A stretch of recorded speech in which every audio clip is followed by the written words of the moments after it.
Bonjour les amis et bienvenue dans cette nouvelle vidéo où je vais vous présenter ma méthode pour conserver des poissons en bonne santé. Deux conditions à cela.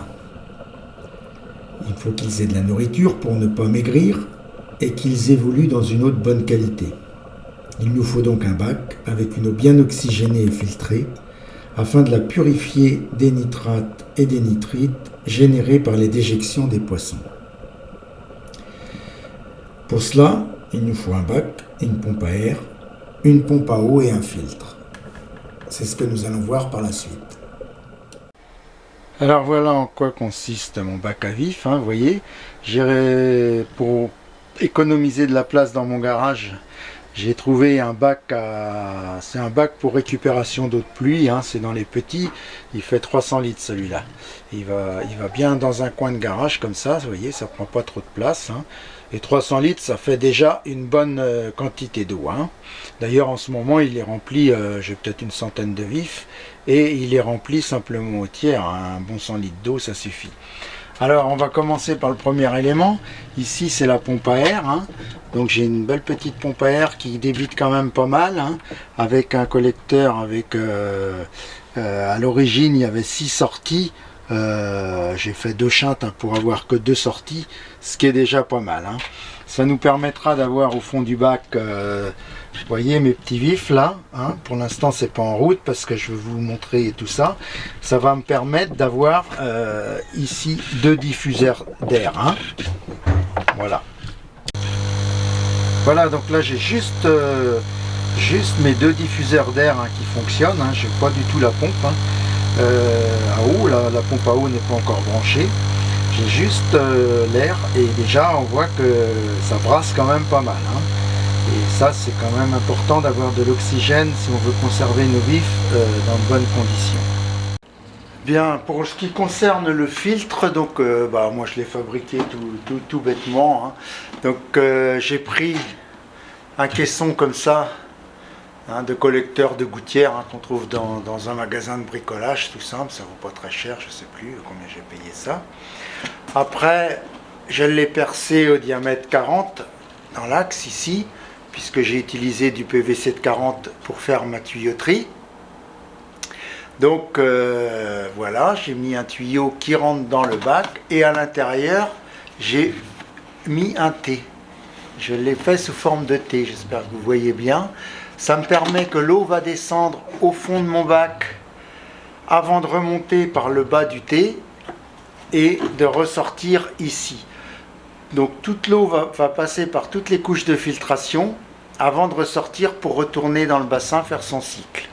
Et puis si jamais il y avait un bouchon, il y avait quelque chose qui bloquait, ça permet que par le haut, ça fait un trop plein en fait, l'eau repasserait par le haut et s'en irait de toute façon par mon tuyau pour retourner dans le bassin. Bon, c'est tout basique. Alors pour faire l'étancher ici, il existe des pressé-toupes à visser qui valent en gros diamètre qui valent une demi-fortune. Donc un petit conseil que vous pouvez faire, comme moi j'ai passé un tuyau de 40 à l'intérieur, j'ai utilisé une vieille chambre à air avec un peu de graisse pour la passer en force. Ça fait qu'on a un petit bourrelet de chaque côté et ça fait l'étanchéité. Donc pour être plus étanche encore, j'ai rebouché l'excédent ici du trou avec du silicone. Comme ça, et là j'ai aucun problème d'étanchéité et ça m'a rien coûté. Donc voilà. Après vous pouvez trouver des pressé-toupes qui se vissent de chaque côté étanches, mais comme je vous le disais, ça fait un surcoût alors que ça marche très bien. Voilà, donc maintenant on a notre boîtier, on a notre tuyau à l'intérieur pour écouler l'eau et on va maintenant mettre tout ce que j'ai mis à l'intérieur pour faire la filtration. Voilà, donc ma filtration va consister d'abord, dans un premier temps, j'ai acheté des petits sacs de céramique qui sont vendus dans les rayons d'aquariophilie dans les magasins.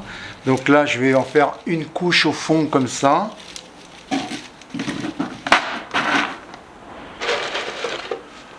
Moi avec 3 sacs ça couvre le fond de mon bac.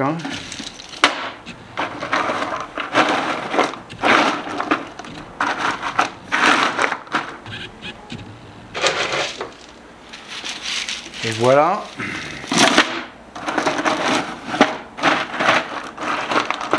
Bon, l'avantage c'est que ça fait une structure assez large et assez grosse, et ça va éviter que les dépôts viennent boucher la sortie de mon tuyau. Mais bon, le tuyau il est en 40, hein, donc il n'y a pas de souci normalement.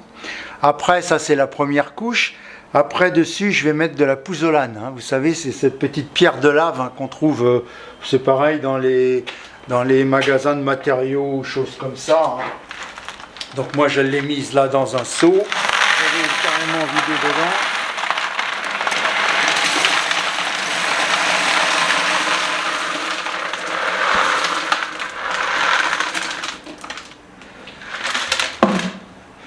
Voilà, donc on s'arrange pour en avoir encore une bonne couche. Hein. Ça permet aux bactéries de se développer. Et c'est les bactéries justement qui vont absorber et se nourrir de nitrates, nitrites et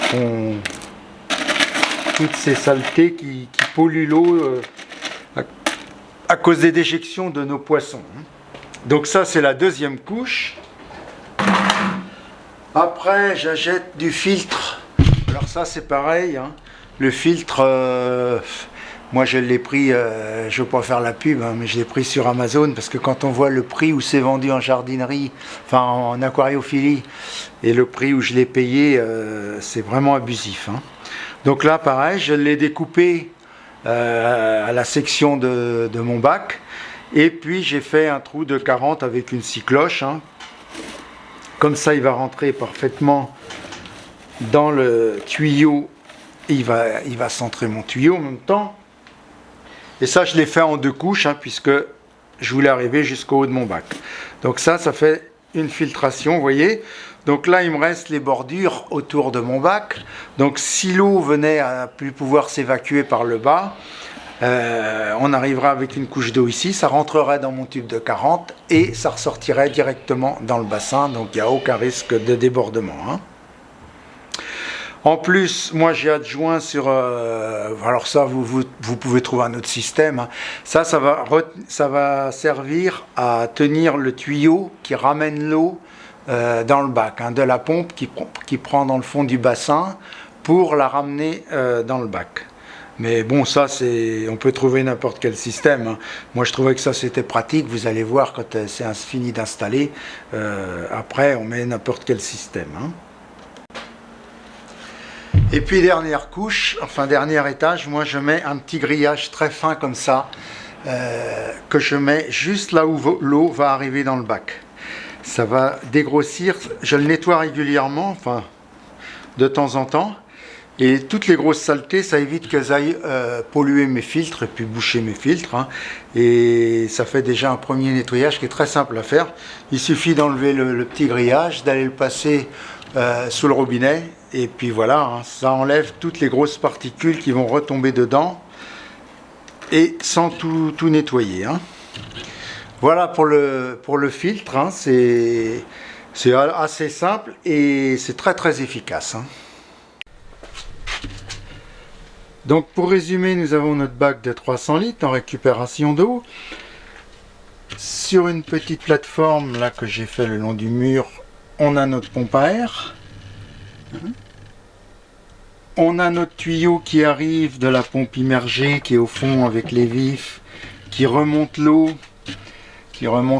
par un tuyau. Ici, j'ai mon tuyau collecteur pour déverser l'eau dans mon filtre, dont on vient de voir la réalisation, et le trop-plein qui va retourner en circuit fermé dans mon bac à eau. Donc on va maintenant mettre tout ça en route pour que vous voyez un petit peu comment ça fonctionne.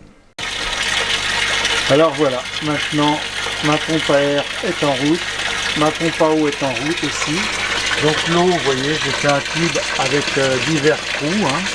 Ça tombe bien sur mon grillage qui est facile à nettoyer comme je vous l'avais expliqué. Après, ça passe dans mes filtres bleus, hein, les filtres NUS qui sont nettoyables aussi. Ensuite, on a la couche de pouzzolane à l'intérieur et puis nos petits sachets de porcelaine, de céramique, là, comme c'est trop, qui vont retenir tout ça, va retenir les bactéries à différents niveaux. Et par mon tube, le trop-plein va ressortir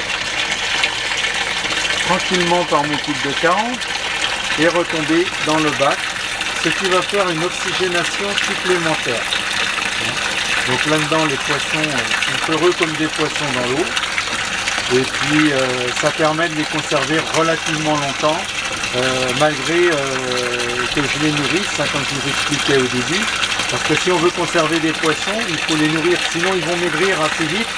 Et puis, d'une part, pour eux, ils sont pas terribles. Et puis ça fait plus des bons vifs, hein.